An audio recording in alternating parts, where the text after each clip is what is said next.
Hi, I'm Dave Scott for 220 Magazine. I got a great question from one of your readers. You can identify that person.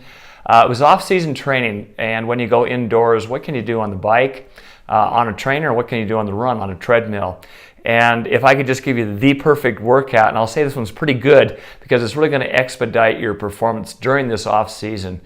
Off-season quite often is looked at, well, it's base building, therefore everything's slow.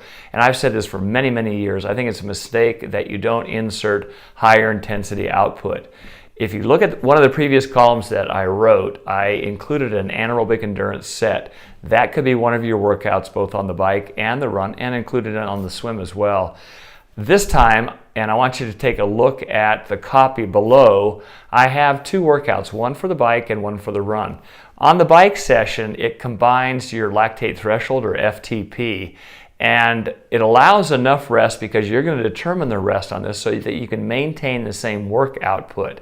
So when we're looking at FTP, or lactate threshold, I'd like everyone to do roughly a 45-minute test. This will kind of give you a pretty good idea of what that FTP is, or LT.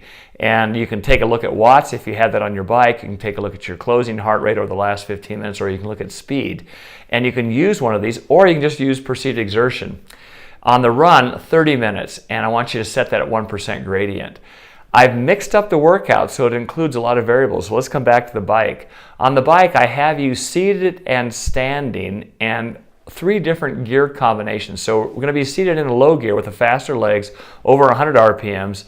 On the converse of that, we're going to be in a big gear, seated and standing. So much slower RPM, greater force on the pedal, so you get a really high recruitment of the type 2A, the fast twitch muscle fibers, and then your choiced time trial gear. So a mixture of low gear, big gear, and time trial gear on the set. It's graded, so every 3 weeks, weeks 1 through 3 will be the first block, and then 4 through 6, and then 7 through 9. So as you go through this workout regimen, you're going to find that, gee, the intensity gets harder, and it does, and you're going to get fitter doing it.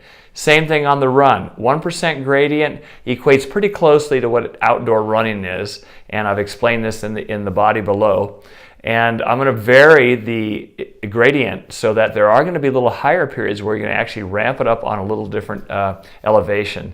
Anyway, it'll be a fun workout. You can do it once a week for each of the disciplines and just watch your progress improve.